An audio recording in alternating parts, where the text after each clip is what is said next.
The Tonight Show, I was working for Jack Paar, booking for Jack, not writing for Jack Right. officially. We'll get to that, I hope yes. the statute of limitations has run out on this.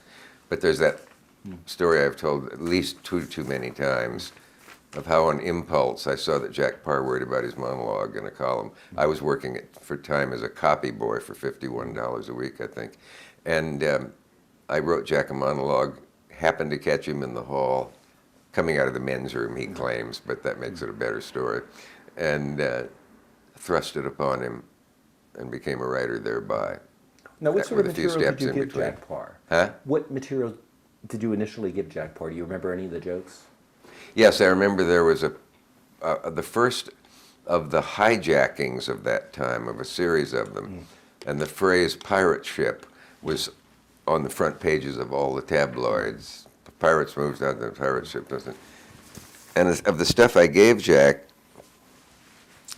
on a folded sheet of paper, folded lengthwise, I say that because he came out to do his monologue and took out from his pocket folded piece of paper lengthwise, and I thought he's going to, I know Jack so well, I've seen every show he ever did. He's going to say, my writers don't give me anything I can use, and this kid came up to me in the hall and gave me better stuff than they ever have. He was capable of doing that. Yes. In fact, he didn't. It was a bit about mothers-in-law or something. So I began to shrink down in my chair, ashamed. I had gotten myself into the studio. And then some woman said, as Jack was in the audience with a mic, hey, what about those pirate people on that pirate ship, Mr. Paar? And he said, imagine, yeah, a voice coming with a loudspeaker, attention please, this is your pirate speaking. This got a huge laugh, and it happened 2 or 3 more times in the show, and later I managed to get in the elevator with Jack, and he said, you want to write, don't you, kid? And I said, yeah. He said, bring me some more stuff in a week, and then again. I started watching Jack when I was in college, and then right after that, I got to New York, and my first year in a very depressed state, I lived only for the Jack Paar show and slept 18 hours a day and was only alive watching Jack. It was a strange thing. Now, did you watch him, or did you go to the show, or did you just watch him on TV? When I could get out of bed, Right. and with what I later were able to identify as classic depression had at that time, I would go to the studio, the old Hudson Theater, and I knew how to sneak in, and I used to say, hi, Tom, to Tom O'Malley and other staff people whose names I knew from the crawl. And I was the one that sneaked or snuck in. And later at NBC, I learned how to get in, too. See, I wouldn't be here now, I guess, unless you believe that fate takes other routes and gets you to the same place, if I hadn't taken that monologue to Jack. If somebody hadn't left a newspaper open over at Time that said Marie Torrey's column saying Jack worries more about his monologue than anything else, and it made me go home and type one. And if security had existed back then, but it didn't.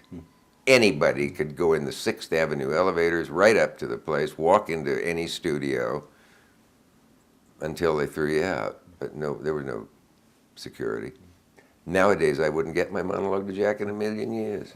I was a booker because they didn't really have an opening on the writing staff at that point. So I hope the statute of limitations has run out on this. But I secretly wrote for Jack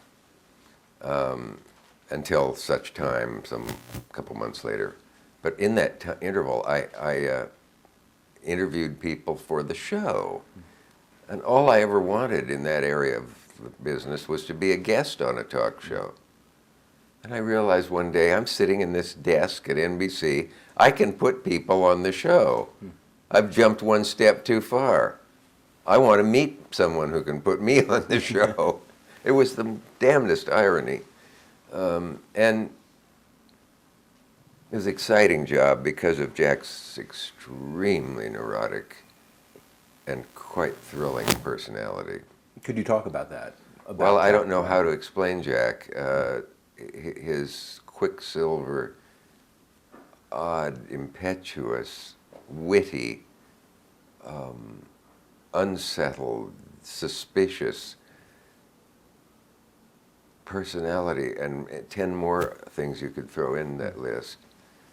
to me, it made him the most interesting, the most compelling, maybe, face that's ever been on the television screen. The great critic Kenneth Tynan put it best maybe when he said that when you watch the Paar show, even if there's someone else on the screen who is infinitely more famous or of greater stature in the business, suppose he's there with Cary Grant, you realize you can't take your eyes off Paar, because if you do, you might at any moment miss a live nervous breakdown on your home screen. Well, there seemed to be lots of minor ones always with Jack. It was exciting. You woke up in the morning and couldn't wait to get to work. At first I couldn't believe that the place where I would, if I weren't working for Jack, I'd probably be hanging out outside to see if I could see him go out and get in his car and go home. And there I was working for him, and it was. I think I said in the book Cavett that it was a little like what it must be like to have an alcoholic parent. The idea of how is he today? Is this going to be a bad day or a good day? People in this producer and staff would say, Jack's not having a good day. We're going to have to be very careful. And he would blow up at people and stuff. And I got in a couple fights with him and jeopardized my employment. And could you talk about, this was the Tonight Show that we're talking about? Yeah, the Jack Paar Tonight Show. And did you know it was coming to an end in 16? I had no idea. And if you ask the average man, and what's the other one? Woman, how long did Jack Paar do the Tonight Show? You'll get such a variety of answers that it's funny. I've had people say, sure, not more than 10 years, was it? 10, 12 years? Johnny did 30. Right. Jack did 5. You know this, but you're far from the average man. Right. And I congratulate you on that. Right. No one's ever accused you of that. But yeah, it was. I was, in a funny way that I didn't realize at the time, resented just a bit, because the writing staff were not old men, but they weren't 1-2 years out of college, for God's sake. And Jack brings this kid in, and probably, typically Jack said, this kid's really good. You guys may be out of work, you know. And it never occurred to me that maybe I shouldn't, because I wrote faster than anybody else. Maybe I ought to wait a little to take it downstairs to Jack, because it looks like I'm trying to make the older guys look bad. They were good writers too, except one of them who was a dreadful person. Bob and Ray had a character called the worst person in the world, way before somebody now does. Yeah. The worst person in the world has moved in next door. And this guy was one of the worst people. Woody Allen had warned me about him. But anyway, we don't need to get all into that. I asked the great David Lloyd, a comedy writer colleague of mine at the time, who went on to write Mary Tyler Moore and Cheers and Frasier and Taxi and all. We were schoolmates together. David said, do you want to know the best thing you ever said? Well, yeah, sure.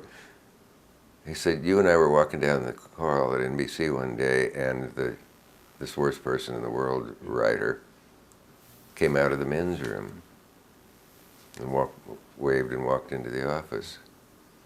And David said, and I said to you, Dick, what do you suppose he does in there? And I said, that's where he puts his best stuff on paper. This was quite popular around the office for a while, until it got back to him.